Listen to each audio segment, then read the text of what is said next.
Benjamin thought Alice must be in the car, so he told her to get out and attend his wedding with his first love, Jessica. But there was no response from inside the car. He was just about to open the car window when a sharp pain suddenly shot through his chest, and he collapsed right after. Meanwhile, Alice was having her wedding with Mike at the richest man's estate. The ceremony had just ended when the butler exclaimed in surprise that Mike had really woken up. It turned out Alice not only had the luck goddess constitution in her previous life.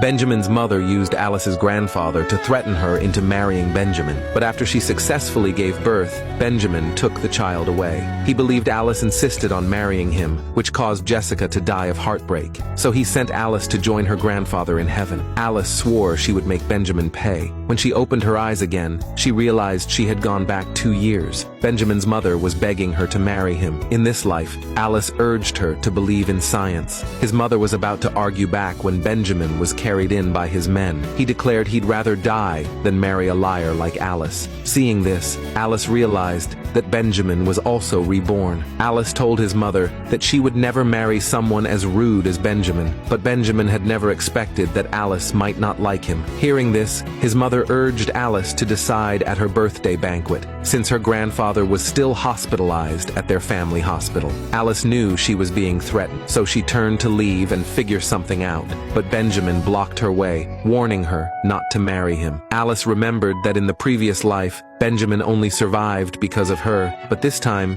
she wouldn't help him again. Benjamin was even bragging about marrying Jessica, not knowing making it to the wedding day would already be a miracle. At the birthday banquet, Alice overheard people talking that the richest man's only son, Mike, had been in a coma for 3 months. She thought this was a good chance to save her grandfather. But before she could act, Jessica's friends deliberately bumped into her, mocking that a fraud like Alice didn't deserve Benjamin. Benjamin arrived with Jessica and chimed in, saying the farther Alice rolled away, the better. Alice asked Benjamin why he was bullying her. Hearing this, Jessica pretended to be thoughtful and said that she had taken Alice's place. Then she pretended to leave, sadly. Benjamin quickly stopped her and confessed that he would only marry her. Then he went on stage to announce that Jessica was his fiancée. Seeing this, Alice realized she now had a way to leave with her grandfather. She told the richest man she could cure Mike, but she needed him to protect her grandfather. But the richest man already knew about Alice's gift. He just hadn't wanted to steal her from Benjamin's mother.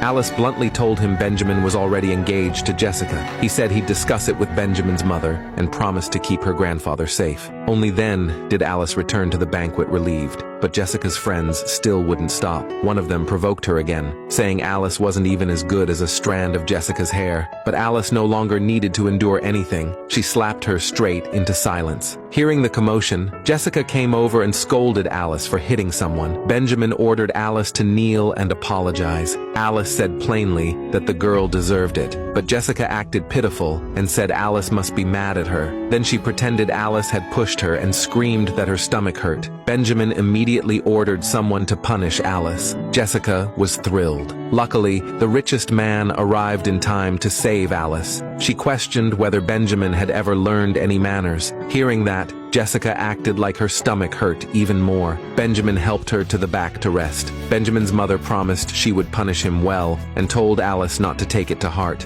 Alice purposely said that Benjamin looked perfectly healthy. The richest man agreed that if Benjamin didn't need Alice, he should give her to Mike instead. His mother thought Benjamin did look healthier. To curry favor with the richest man, she agreed to let Alice marry Mike, not knowing Benjamin's health was only a final flare before death. Just then, Benjamin came over and asked who Alice was planning to marry. Before his mother could explain, Benjamin said that Jessica was already pregnant, so there was no way he could marry Alice. Hearing this, his mother was overjoyed. Benjamin added smugly that even without Alice, he could still have a child. Then he warned Alice to get out of his world immediately. Alice told him not to worry. She was about to get married. Then she turned and left the banquet. Benjamin was stunned. He stopped her and accused her that if the richest man learned she was a fraud, he'd definitely kill her, so she might as well become his mistress instead. Alice shouted that Benjamin had killed everyone she loved in the last life. How dare he make such a demand? But Benjamin thought she was just throwing a tantrum, so he told her to help Jessica put on her shoes on the wedding day,